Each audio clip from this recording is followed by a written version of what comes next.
Basking in it. We are Culture Daily, coming to you Mondays to Fridays, 7 a.m. to 10 a.m. This is Unpacking. On Unpacking this morning, you may be wondering why I have this beautiful golden glittering plaque in front of me. This is the AMVCA award for Best Unscripted Series. No other person won but Ayebea Darko, who is the producer and creator of ghqueens. Okay, this is a real, when they say reality TV, I think ghqueens is, you know, that reality TV show. And so yes, Ayebea, just as you guessed, well, if you didn't guess, Ayebea is right here, and we're about to dig into production and the conversation on, you know, ghqueens and even beyond ghqueens, because having a first production and it, you know, going as ghqueens when massive, stellar. Thank you. Congratulations. Thank you. First on the award and on, you know, pulling off ghqueens. Thanks. All right. Welcome to the show. Thank you. You're beautiful. I like your complexion. Thank you. And another thing I like is the unison between the makeup, the neck, and the body. Yeah. It's on point. It's blending. It's blending. Yeah, it's blending. Let's Thank assume. you. Anyway, talking about blending, you've had to blend, you know, into Ghana and then the whole culture and all of that, right? Take us through, you know, your childhood and then how that came for you. I just want us to understand, you know, where Ayebea came from. Okay, so I lived in Ghana till I was like 14, and then I went to boarding school in the UK, and I did the whole of secondary school there, the whole of university there, and then I went and did my master's in New York, and then I came back. In like 2018, like 2018, permanently I came back in 2018. Yeah, it was kind of interesting. I just knew that I always wanted to kind of come back home. It was very important to me that I came back home before I turned like 25. Okay. Just so I could understand my surroundings better, because you know, like growing up here is one thing, but then I'm actually like being a teenager here and all of that stuff. But I used to come home all the time. Because you can't see, my accent did not change. So I used to be at home a lot. So I still had a good balance of England and Ghana. I was not doing anything creative at all. Right. But I knew I wanted to. I did sociology and human psychology. Oh, right. There's someone in house who did the same course as you. That's like my second love. Like so, but that's what I did. But I really, in my heart, I wanted to do film school, something like that. But I just felt. Will that come later in the future? That's my master's. That was what I did for my master's. That's what you did for master's. Yeah, yeah. But at first, I was just like, oh, I didn't want. My parents are really supportive, but I just didn't want them to feel like I was like unserious. So I went and did the more serious option. But I should have just. For first degree. Yeah, but I should have just done what I wanted. And maybe I would have won this faster than now. But yeah, no, then I came back and then I started doing set design. I used to do art installations. So I used to hold my own exhibition. So I would turn a space into like an immersive experience. But that was just like, when I came at first, I had a lot of... How was the patronage like? It wasn't great because, I mean, you can imagine this was pre-year of return. So we hadn't even started all of that. Right. Should I say foreign interest? Diaspora. We hadn't started all that diaspora stuff. So when I came, everyone just was like, this girl is kind of mad. But I did like 3 of them.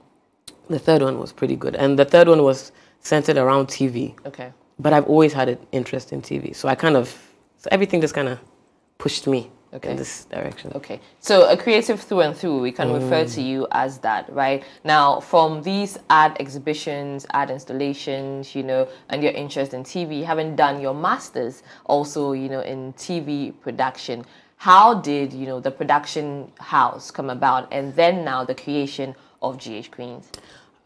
So I had my production house, but it was for production of anything creative. We were not streamlined. We just knew we wanted to create. We didn't know what or how. Right. So I did the 2018 Dirty Rave bus installation. And then I did Afrocella's stage visuals in 2018 and 2019, I think, as well. So I just knew I was about that creative stuff somehow. But then COVID came, and we were all trapped in the house, and everybody thought they were gonna die, which was kind of crazy, but because no one could create, and I was at TV3 at the time doing set design, so they sent all of us home. It was just like, wow, okay. And then I was watching TV, and I saw a South African reality show that was similar to like Love and Hip Hop, and similar to like the Kardashian style, but it was South African, and I hadn't seen an African version of reality TV yet. And I'm a reality TV, I'm like, I'm in it. Binge watcher. Oh Let's my just God. put it that way. It's like I should have studied it in school. It was really, really, really bad. So I watched it and I was just like, oh, why don't we have that? Yeah. So kind of mobilized, did my research how to produce a reality show. I did a lot of introspection. Yeah, I had to sit down and think. I was like, can I do this here? Do we have the desire? Do we, like, will I make money? Will people care? Like, because already I'm used to doing stuff that people are just like, oh, this is kind of crazy, but this is different. This is TV. So it was interesting. It was difficult, especially during a pandemic, to mobilize all of the crew, and we couldn't shoot in restaurants. That means it took about, 3 years for us to see the work that you had put in. Exactly. From backstage and, BTS, all of that. Exactly. In the 3 years of its creation, right, getting people, you already mentioned that it has not been easy, right? But the decision to get Cookie, Hajia For Real, Michy, and then, I'm missing one person. Efia Odo, yes. For these 4 ladies who, were the superstars of ghqueens, what was the decision that went into selecting these 4 talented ladies? So what most people don't know is that this is season 2. I have a season 1, but let me tell you. Oh, then the season 2 has really blown up. Yeah, because the season 1, let me tell you, season 1 was very experimental. I had never produced anything more than a music video before, anything more than 3 minutes. Casts, fallout, production expectations. There was just so many things. So season 1 did not turn out the way I had imagined it, or it did not, like, aesthetically, did not look like what I wanted at all. Which people did you have on season 1? It was still Efia Odo, but this one was Efia Odo, Sister Efia. Fantana was on there for half the season, and Coco Trey. And Abna Marie, who's a Snapchat influencer. I don't know Abna, but I think she's a Snapchat. Right. So also I had no knowledge on cast management. So the girls were fighting, and it would stop my production. I didn't know how to maneuver. Fighting beyond the screens. Yes. Like real, like they had real, and most of like part of the reason for putting them together was their past conflict. But it bled into the show. So now someone is I'm done. I'm not shooting anymore. I'm not coming. Someone's manager is just like, forget you guys. It was a lot. So it took a while for me to. That's why I say season one was very experimental. Like I love that word because I was purely just testing. But I just got lucky to get a licensing. So season 1 is not cute. No, but it not being cute and everything. But I did it so right. It's part of the growth. So I appreciate the that I had something that you guys can see that, and then you can say, so to show what I actually wanted to do. What kept you, going through the season 1? I really, really was convinced that I had such a good idea. Also, I had a lot of support, like my friends. And like usually like you'll do something and then your friends will be like, oh no, it's great. But like they're lying because they're your friends. But even if my friends were lying, they really just were like, we know what your intentions are, my parents as well. We know the idea. So just keep, because they watch reality shows and they knew what I watched and what I was trying to do. So they knew once I just got 1 or 2 things together, it would. So they were just like, yeah, no, keep going. And I was like, okay. But I would have stopped. In getting 1 or 2 things together, one thing that we can see is that you were able to better manage your cast, right?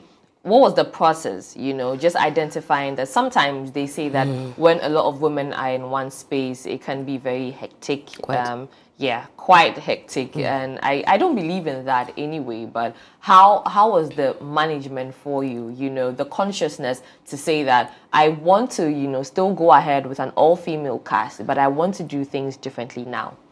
The difference mostly came from my production team. Okay. Yes, as well, I learned some lessons. Some things need to be in the contract. Some things, you know what I'm saying? Like there were some things that were in my second contract that were not in my first contract that I learned. But in terms of management, my production team was a really big help. Like my first team was older guys. They didn't really understand the industry too much, and they also didn't understand where I was coming from and what I was trying to do. There was a huge, let me tell you something, generational gap, gender gap, because it was full of men managing a group of women. So when the arguments came, they were just like, but my second production team, shout out to Trainer J Studios, they literally immersed themselves. So when things, they attached themselves to the cast and what was happening. So when things were going wrong, we kind of got ahead of things. People were more invested. They were younger. So they understood what I was trying to do and how to manage things to level that. Also because they were younger and more understanding of situations, my cast reacted better to them than my first production team. So it was more like of a family production, I say, not family as much as family can get, but it was more, everybody was kind of more on the same page because we were all of similar, we're on the same generation. So we knew how to talk to each other. Speaking of cast, Mona For Real or Mona Montrage, Hajia For Real was a part of your cast. That also means that you have been shooting season 2 for a while now, because we've not seen Mona front and center since 2022, right? How was her departure, you know, from the cast like for you? How did you guys have to now digest that and then readjust to just still push through till the end of the season? So first of all, for me, it was a shock because she is my friend. She was my friend before we started shooting. So I was, first of all, I had to get myself together as a person. We shot for 3 months and edited for 1 year. So we literally got the pocket of maybe her last time in Ghana. Because I think there was a video in there that said that she was traveling. And we were with her in London. So we were filming with her as well abroad, because it was not supposed to be a long trip. We adjusted in 6 hours. We had to come up with a new plan because we had a whole plan with all 4 girls. And now, you know, but once again, down to my production team, we really just came together and we're just like, okay, what are we going to do? It rocked us. You know, but at the end of the day, it's reality. So we still had to show what was happening without going too much in. We're still respecting her as a person, as a cast member, because at the end of the day, it's not our job to sabotage our cast. That's not what we. That's not what we're saying. That's not because they are our queens. What are we doing, making them look, you know, bad or crazy? So we just tried for the best way to protect her integrity as a GH queen, but telling her story at the same time. So it was quick. I just remember it was like, you know, it was like a washing machine, but it was soft, should I say? Quite fast. Well, in you know, everything that you have said, she being your friend, you know, even before the production, right? Are you also looking at telling a part of that story as well, her story, you know, being as real as, you know, this reality TV show is, you know, what are plans, right? Beyond the fact that she's been gone for almost 2 years at this point, right? So what are your plans? Do you want to fit her back in some way, somehow? Whatever, you know, the results of the sentencing or whatever is. All things being equal, I would love to have Mona back. I have no control over that though. So I'm just waiting chilling and hoping, waiting and see. Like there's always a space for her. Right. Always a space for her. Right. 100%. But it just depends on what happens on her side. So I just have to wait and fingers see. crossed. Let's see how that plays out. But still on ghqueens, what were your highest points, you know, during filming and even after, right? Because I have seen just, you know, snippets of it on socials and also reviews as well, and people seem to love it so very much, right? For you, what is the best thing, you know, that has happened in ghqueens through ghqueens? Oh,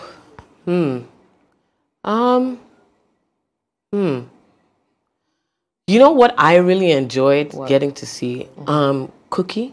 Okay. When we started with Cookie was like 4th place in like Miss Malaika, and we scouted her because we wanted someone fresh, like a Gen Z influencer. Because I'm Gen Z, but like I'm like an old Gen Z. Old soul. Old, like I'm like the tip, you know, like in between the Gen Z and millennial. And I'm the like millennial. here, like you were almost a millennial. Right, almost, really close. You know what I'm saying? But I wanted someone to represent like the rest the younger Gen Z. The younger Gen Z. So right. when she came, she was a bit nervous. She didn't really know what to do.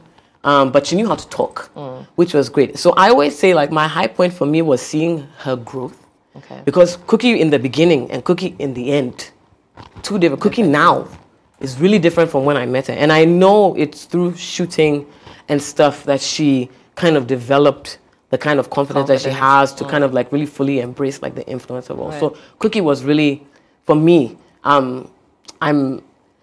everything's happen in the show, like, as we do this and we do that in school, but like for me, like when my girls develop, when they change, when they up their game, I see Cookie has like stepped her game up, and it's nice to see for me personally. Okay, congratulations, you know, on that, you know, development, character development, and all of that. Good one. Now we have AMVCA awards here, right? Yeah. But I know we've been mentioning ghqueens. For those who don't know what ghqueens is, even though I have said that it's a reality TV series, just take us into that, and then we'll talk about this award 2 seasons later. Okay, so ghqueens is a multi-camera reality show that basically features 4 dynamic women for the season.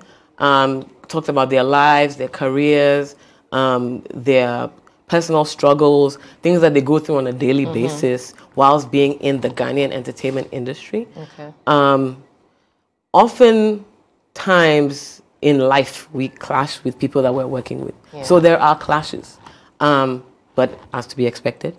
They navigate through their own experiences and their careers in the Ghanaian climate, because the Ghanaian climate is different from all the others. Okay, when you talk about climate, are you talking about actual? Okay. No. Okay. Entertainment climate, the environment, the Ghanaian entertainment environment is very different from any other. So I just kind of wanted to showcase how women who are famous influencers navigates our society with our morals and our what we like, what we don't like, what we have, what we don't have, and also just kind of just to show what Ghana has to offer from a tourism point of view, because we have lots of pretty things, but we don't really focus on we don't really focus as much as we should. Right. So now, beyond the 4 names mentioned, which are Efia Odo, Haja For Real, Cookie, and then Michy, there are other people in there as well, right? Yeah, they have their friends. So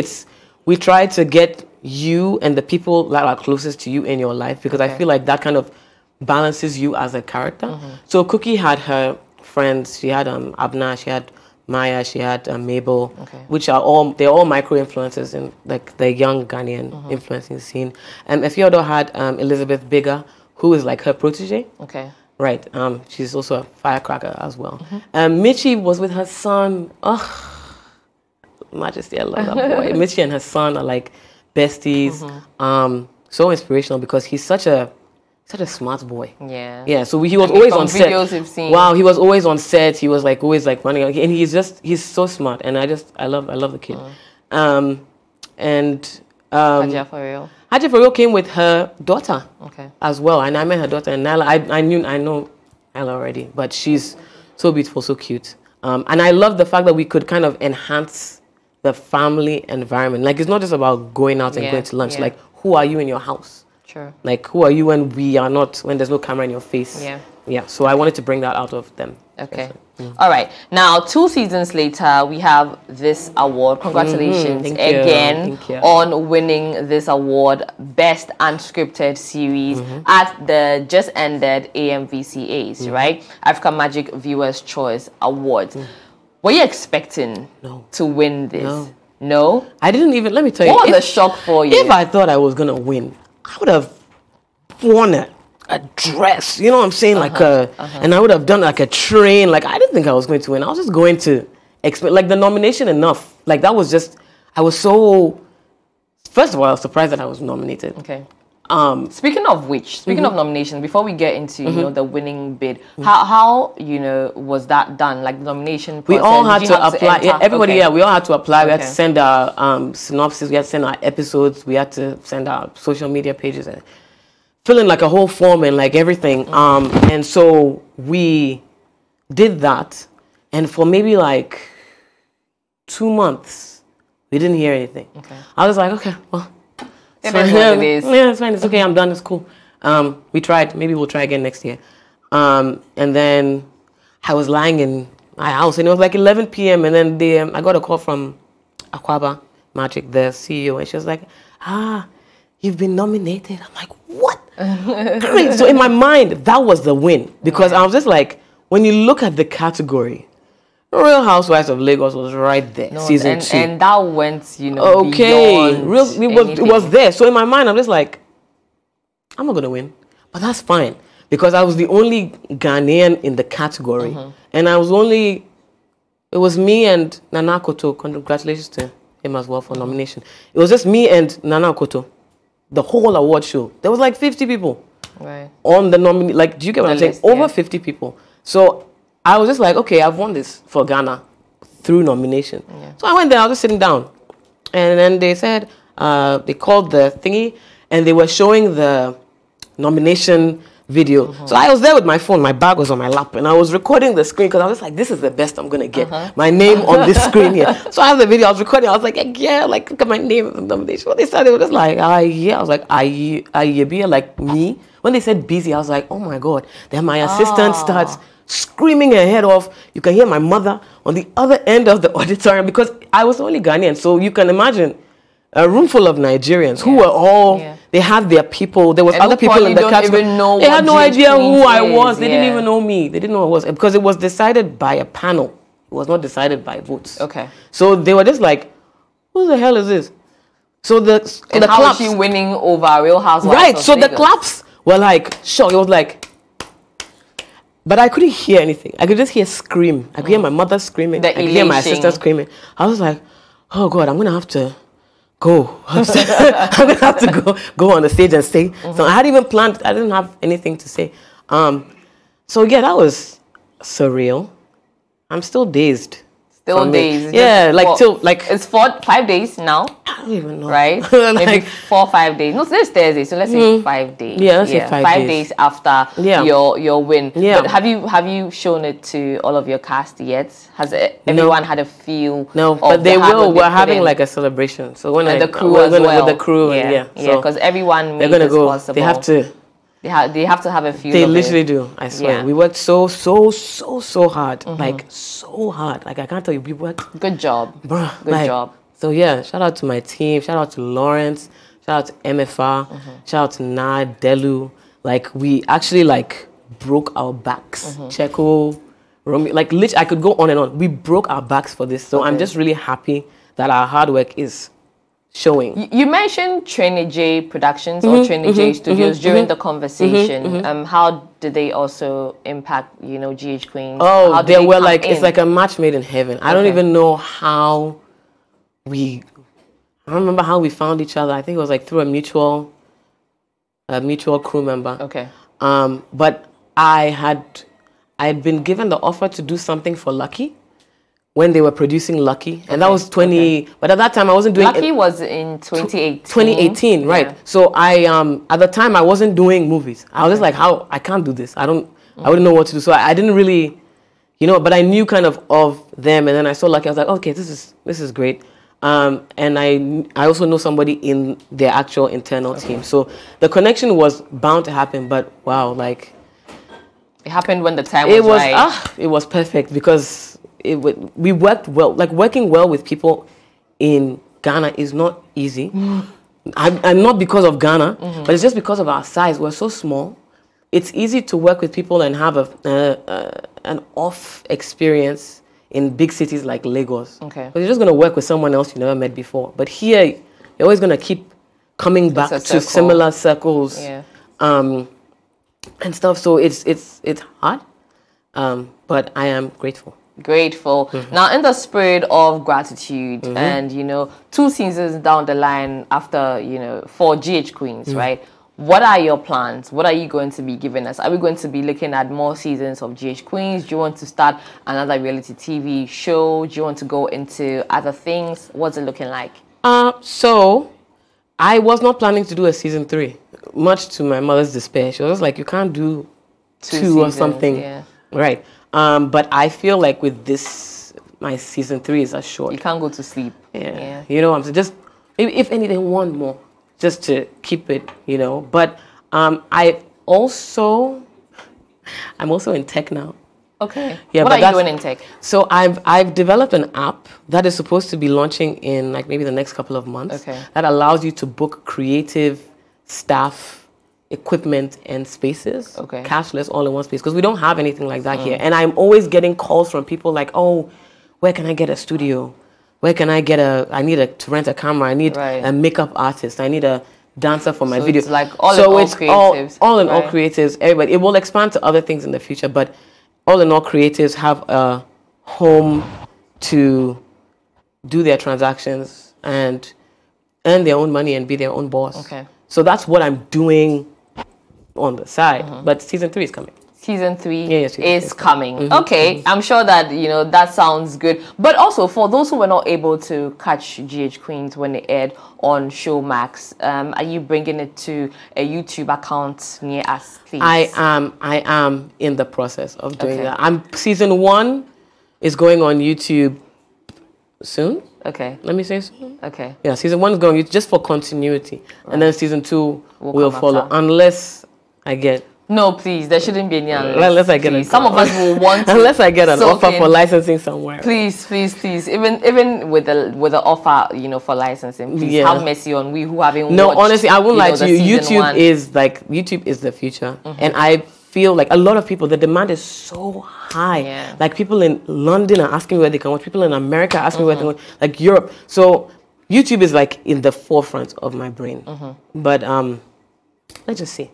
Licensing deal is in the front of your brain before YouTube, isn't it? But let's go. YouTube is good. YouTube is good. It allows for general access, and I want people to be able to watch this. Like, I don't want to gatekeep. Yeah, it's not fresh. Okay, thank you. Thank you so much. We've been speaking to Ayebea BZ Darko. She is the creator and producer of ghqueens, for which she won an award. Now, ghqueens is a reality TV series. Now, if you missed a bit of the conversation, or if you're just catching it when we are doing the outro, it will be on our YouTube 3 Music Network, so you can catch it on there as well. She's promised a season 3 and also promised that the seasons 1 and 2 will be on YouTube. So what we are going to do is keep our fingers crossed. You're still tuned in to Culture Daily. We are on till 10 a.m. Cyril comes right after Unpacking with his Sports Direct segment, and then AC will come right after Sports Direct with Trending Live. We are wheeling over to TikTok to find out everything that has been trending on that platform, and then right after that, Olele joins us and our guest Adam on the big conversation. This again is Culture Daily. My name is Lenny Lomote.